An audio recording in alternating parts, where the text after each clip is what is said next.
नमस्कार, मैं डॉक्टर विवेक गुप्ता हूँ। आज हम कैंसर गॉल ब्लैडर के बारे में बात करेंगे।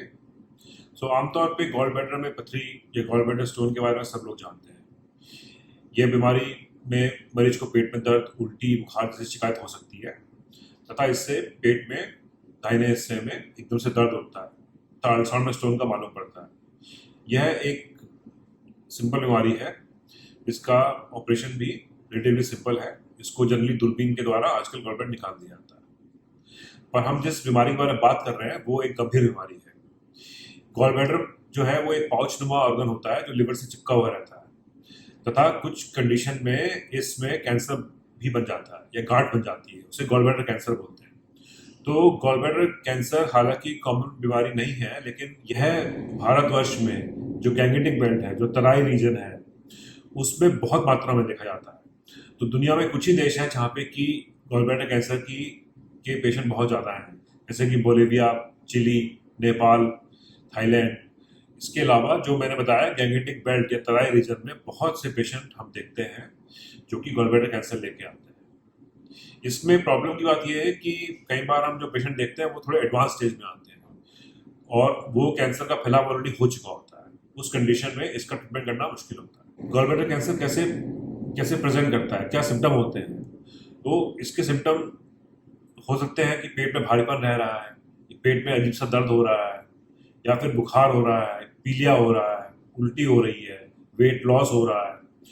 तो ये इसके सिम्टम होते हैं। ये सिम्टम कई बार गॉल ब्लैडर स्टोन से या फिर गैस्ट्राइटिस आदि बीमारी से भी कंफ्यूजिंग हो सकते हैं। और जब इस बीमारी में अल्ट्रासाउंड किया जाए तो फिर इसमें पत्थर के अलावा एक गांठ भी मिलती है, या फिर हो सकता है कि पत्थर ना हो और सिर्फ गांठ मिले। तो करीब गॉल ब्लैडर कैंसर के करीब 60% केसेस में साथ में स्टोन भी होता है, लेकिन कुछ कंडीशन में स्टोन नहीं होता, खाली कैंसर होता है। यह जो है अल्ट्रासाउंड में एक गांठ की तरह दिखता है गॉल ब्लैडर में।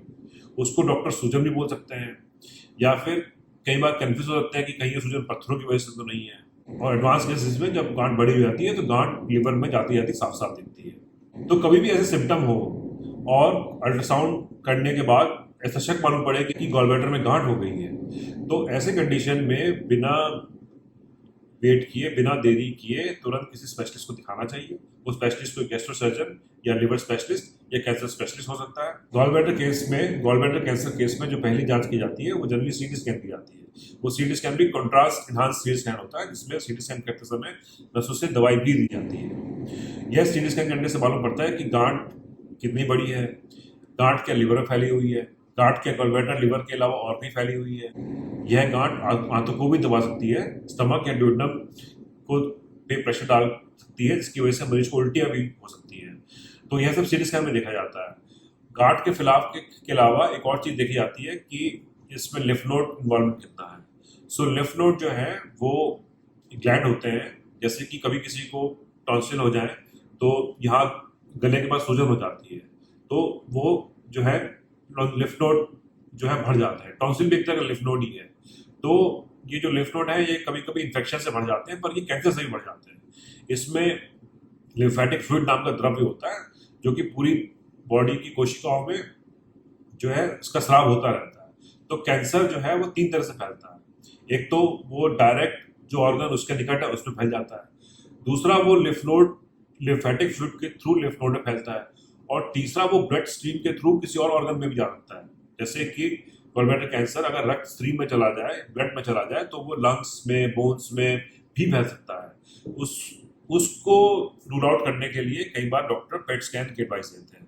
पेट स्कैन में जो कैंसर अगर फैल गया है तो कई बार वो एक बल्ब की तरह जलने लगता है। जो इमेज आती है इस पेट स्कैन की, उसमें एक बल्ब की तरह जलने लगता है, तो मालूम पड़ता है कि भाई ये तो कैंसर ऑलरेडी फैल गया है।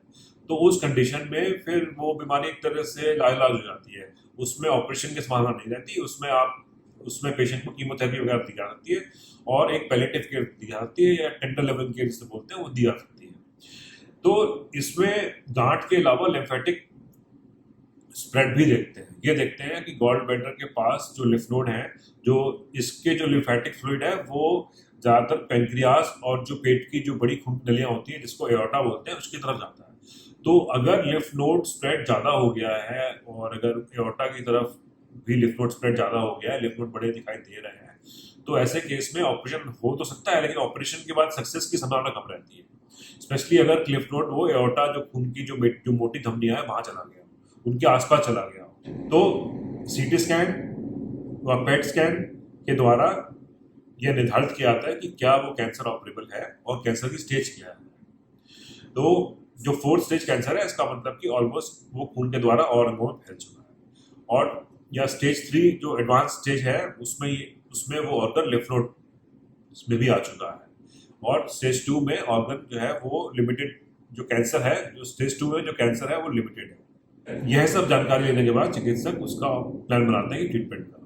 तो पूरी तरह से बीमारी को खत्म करने का एकमात्र इलाज तो ऑपरेशन ही है, और इस ऑपरेशन में गॉल ब्लैडर के जो कैंसर है वो उसका जो जहाँ जहाँ फैलाव है उस पूरे एरिया को निकाला जाता है। इसमें ज़्यादातर गॉल ब्लैडर और लिवर का हिस्सा निकाला जाता है, क्योंकि गॉल ब्लैडर लिवर से चिपका होता है, तो कैंसर गॉल ब्लैडर के बाद तुरंत लिवर में इन्वेजन करता है। तो एक लिवर के around margin 1 centimetre healthy margin लेते हुए वो लिवर के हिस्से को निकाला जाता है। उसके अलावा जो खून की नलियाँ जो लिवर में जा रही हैं, जो आंतों से लिवर में जा रही हैं, उसको ही बोलते हैं हेपेटोड्यूडनल लिगामेंट। उस लिगामेंट या वो जो लिवर की जो खून की नलियाँ, जो उसको बोल सकते हैं कि जो लिवर का जो मुहाना है, जहाँ खून की नलियाँ ट्रेवल कर रही है लिवर की तरफ, उसमें जो ग्लैंड्स हैं, लिम्फ नोड ग्लैंड्स हैं, उनको क्लियर किया जाता है और उसकी सफाई की जाती है।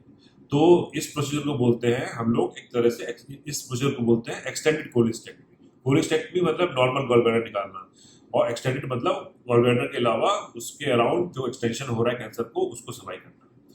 तो ये ऑपरेशन बड़ा होता है, और इसमें लिवर को महीन तरीके से काटा जाता है, और जो लिवर का जो इन्वॉल्व हिस्सा है उसको निकाला जाता है।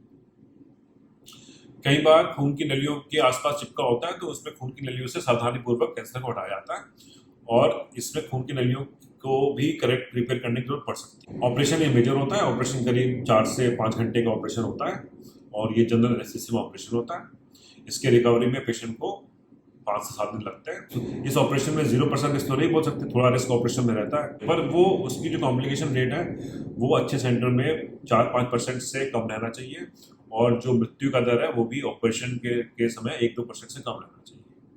और इस ऑपरेशन में खून की भी जरूरत पड़ती है, कई बार 2 से 4 यूनिट खून की जरूरत पड़ सकती है। जो ऑपरेशन के बाद जो गांठ निकाली गई है उसकी बायोप्सी होती है। बायोप्सी में देखा जाता है कि वो गांठ कितनी फैली हुई है, और जो लिम्फ नोड निकाले हुए हैं उसमें कितने लिम्फ नोड इन्वॉल्व हैं, क्या वो नसों में भी चिपका हुआ है या फिर वो नर्व्स में चिपका हुआ है, और उसके आधार पे ऑपरेशन के बाद कीमोथेरेपी के लिए डॉक्टर बोल सकते हैं। रेडिएशन इसमें बहुत कारगर नहीं सिद्ध हुआ है, लेकिन रेडिएशन का प्रयोग कुछ सेंटर करते हैं, और इसमें कई बार कैंसर ऑपरेशन से पहले बड़ा होता है, ऐसा लगता है कि ऑपरेशन नहीं हो पाएगा, तो कई बार केमोथेरेपी या फिर रेडियोथेरेपी के प्रयोग से या दोनों के प्रयोग से कैंसर को छोटा किया जाता है, और छोटा करने के बाद उसका ऑपरेशन भी किया जाता है। जहाँ तक इसके रिजल्ट्स, ऑपरेशन रिजल्ट्स की बात करें, अगर शुरुआती कैंसर की शुरुआती दौर में यह ऑपरेशन करा लिया है तो उसके रिजल्ट बहुत अच्छे हैं। अगर कैंसर पूर्ण रूप से निकाल दिया जाए एवं बायोप्सी रिपोर्ट में भी ये साफ हो कि कैंसर पूरी तरह से निकल गया, तक खून की नलियों में नहीं फैला हुआ है और नर्व्स के अराउंड नहीं फैला हुआ है, तो उस केसेस में लाइफ अच्छी खासी प्रोलॉन्ग हो जाती है, और इसमें 30 से 40% पेशेंट टोटली कैंसर मुक्त भी हो सकते हैं लाइफ लॉन्ग। लेकिन जो हमारे पास मरीज जाते हैं वो ज़्यादातर लेट स्टेज में आते हैं, उनका कैंसर काफ़ी बड़ा हो चुका होता है, तथा पित्त की नली दबने के कारण पीलिया भी हो चुका होता है।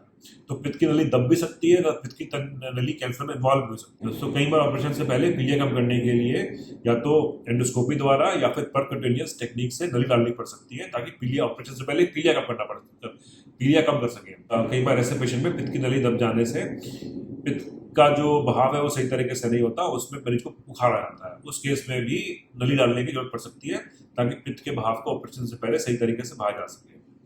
और फिर ऑपरेशन के समय पित्त की नली भी निकाली जाती है, और पित्त की नली को फिर जो लिवर से जो पित्त का स्राव हो रहा है उसको डायरेक्टली आंतों से जोड़ा जाता है। तो मेरी सलाह यही रहेगी कि किसी रोगी को अगर इस तरह के सिम्टम हो कि भूख नहीं लग रही है, पेट में भारीपन रह रहा है, और या पेट में दर्द हो रहा है, और अल्ट्रासाउंड पे ऐसा कुछ शक हुआ है कि गॉल ब्लैडर में गांठ है, तो बिना किसी विलंब के आप एक स्पेशलिस्ट को दिखाएं और कई बार हम देखते हैं कि पीलिया होने पे देसी दवाई शुरू कर दी जाती है तथा विभिन्न विभिन्न तरह के टोटके इस्तेमाल करने किए जाते हैं। हमारे ज़्यादातर मरीज जब आते हैं पीलिया के साथ तो गले में कुछ माला या ताबीज पहन के आते हैं। तो वो सब ठीक है, लेकिन इसमें डॉक्टरी उपचार अगर देर हो जाए तो फिर उस पेशेंट की जान नहीं हो जाएगी। अंत में मैं यही कहना चाहूँगा कि इस बीमारी का समय रहते अगर इलाज किया जाए तो मरीज को एक नई जिंदगी मिल सकती है। धन्यवाद।